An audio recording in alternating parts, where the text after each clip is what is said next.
come in? Arjya, yes, of course. Congratulations, Arjya. What a proud moment. And, to be shaking hands with him gives me an immense amount of pride. Yes. Come, Arjya, we'll have a small chat. All right. So, Arjya, I'll start off with the most obvious question. Did you expect this kind of a result for yourself? Honestly, I was expecting around 98, maybe perhaps 99. I was really hoping for 99, but I never expected 99.6. In fact, my target coming into this was around 99.2, 99.4. So. And what do you think was the reason for your result that you've done so well? I think one thing that I did differently this year as compared to previous years was I studied throughout the year. Like I genuinely every day after coming back from school, I revised the lessons.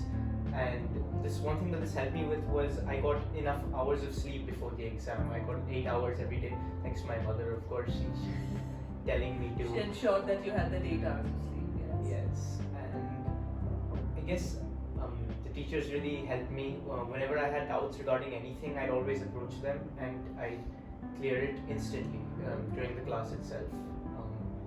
And I think I genuinely tried to understand everything and every small detail and aspect present within the textbook, and didn't leave anything to chance or maybe fate, maybe just hoping that this question won't come. Would come, absolutely.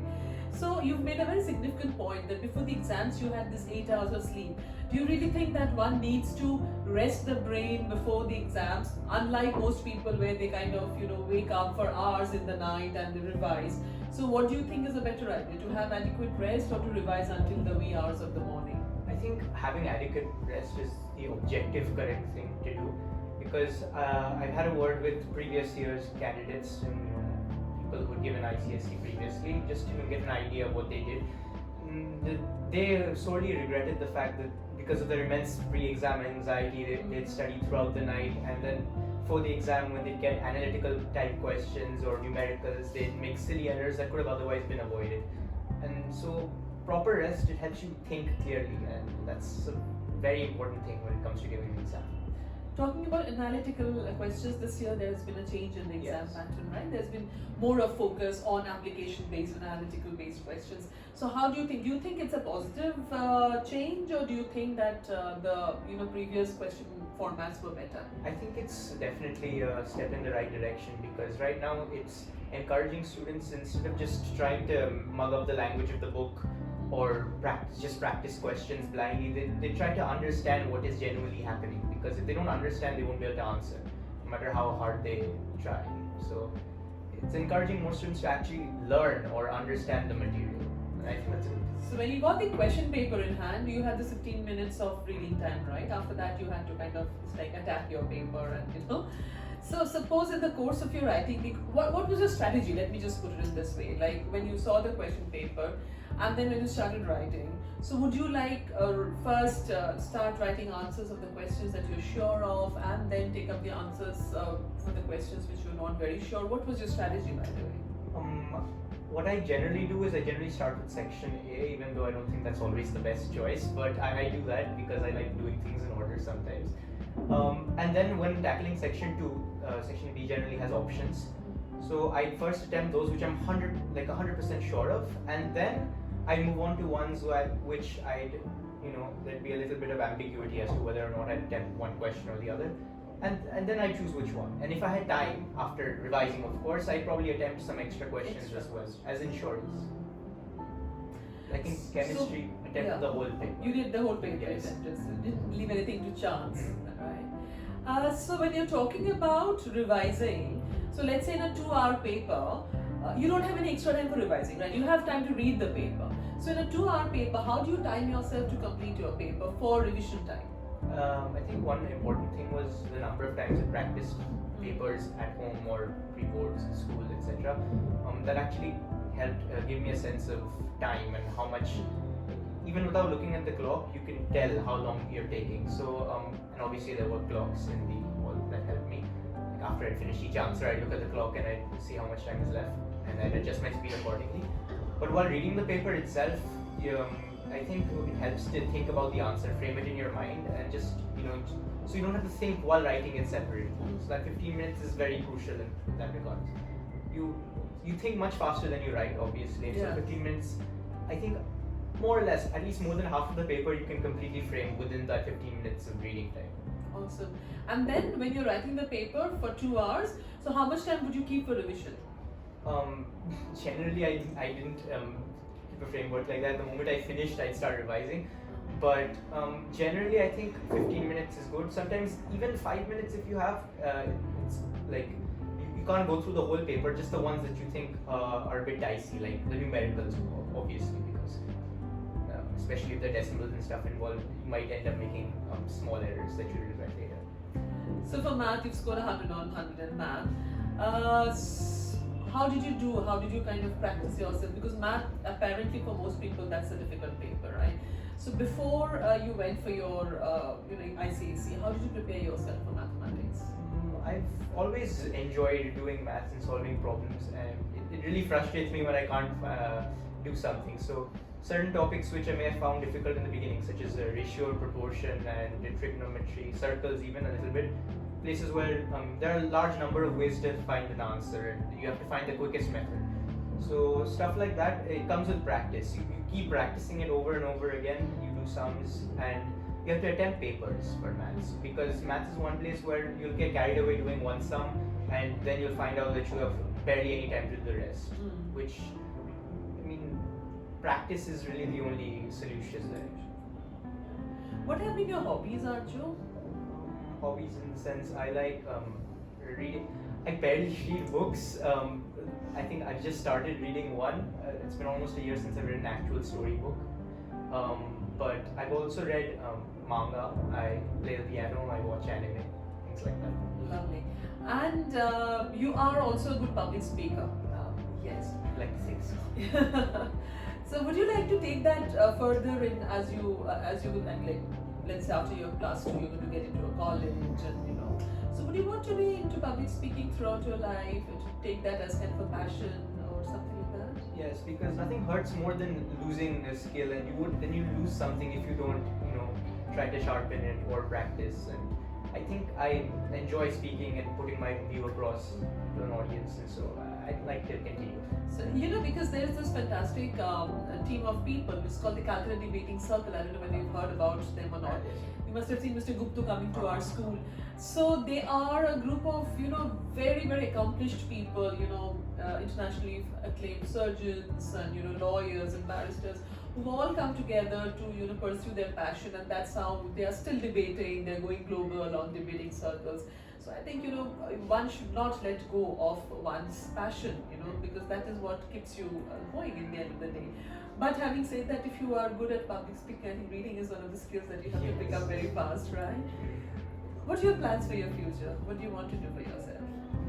Currently, I'm trying to practice for the different competitive exams like your JEE, NEET, and also IAT, because I don't have the typical, desire of being a doctor or an engineer. I want to pursue science more as a researcher, or mathematics maybe. I think there's an institute called the Indian Institute of Science Education and Research. It's called ICSE. They have their own test, ICSE aptitude test.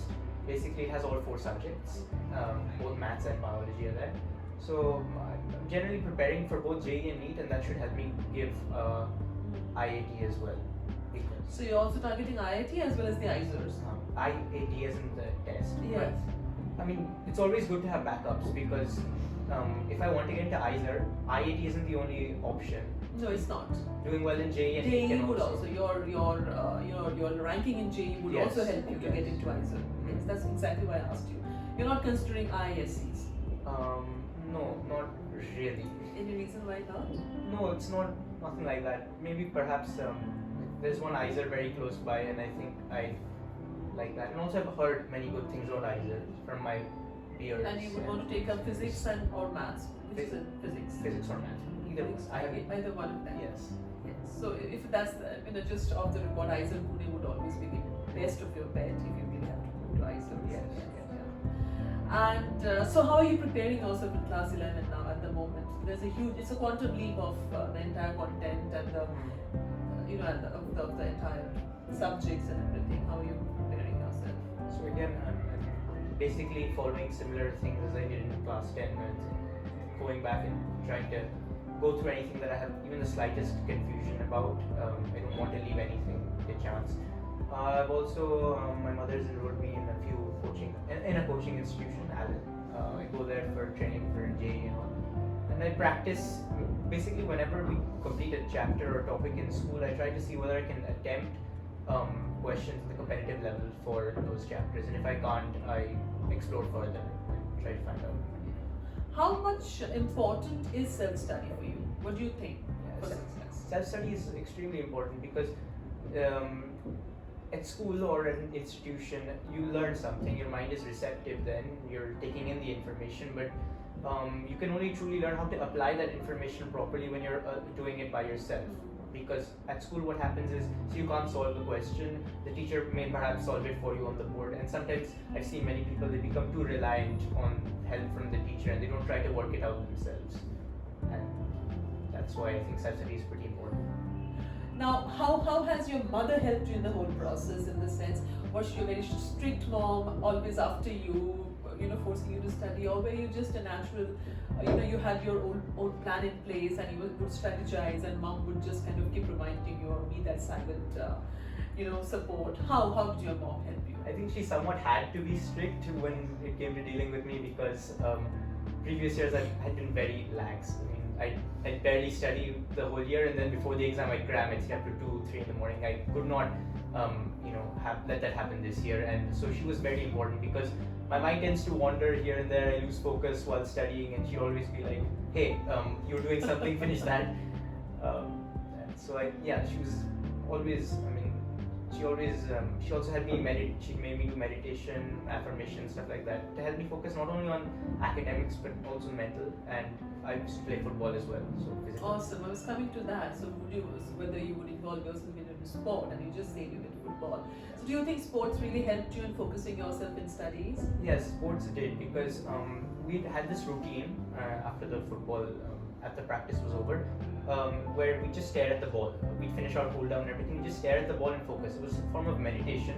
You're not allowed to move at all. Like, even if there's a bug on your hand or there's wind blowing into your face, you can't twitch or move. You have to concentrate and focus on the ball. And I think that really helps to cut out distractions and selective focus, which I think can also have influence in the academic field. Absolutely. So coming to your parent, your mom again, so you really believe that it's good for parents to be your constant conscience when it comes to you preparing yourself for an examination or something? I mean, if not them, then who? Because obviously we always try to think that we're self-dependent in a certain way, but I don't think humans are naturally hardwired that way. We're social creatures. We always need that push, and I think parents, they want to do that. They want to be there for us, and so I think we should let them give that opportunity.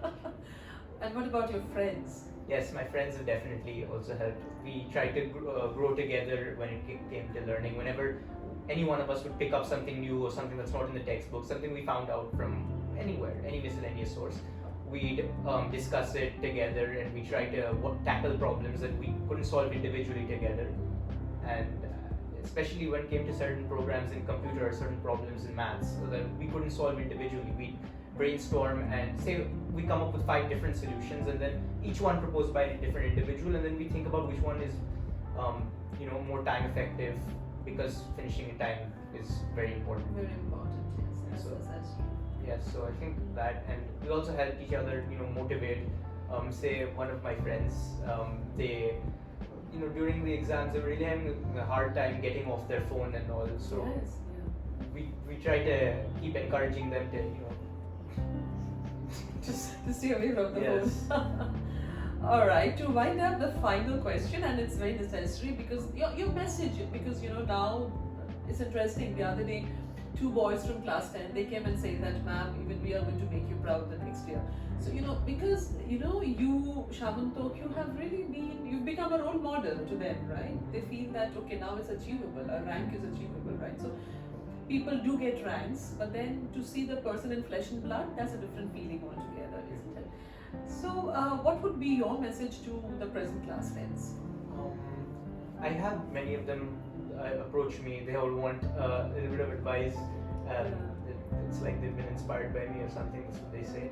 But the thing is, what I want to tell. See, the thing is, something that worked for me may not definitely work for them. But I mean, I'd always be there to share my advice. Like, try to understand everything, because that's something that we clearly don't do that much. So, as a principal, I think nothing can be more gratifying than to interview your own student, and who else but Arjya Sarkar, who is a national rank second holder in ICSE and state rank first in ICSE. Arjya, you've made the entire school proud. Of course, you've made yourself proud. Your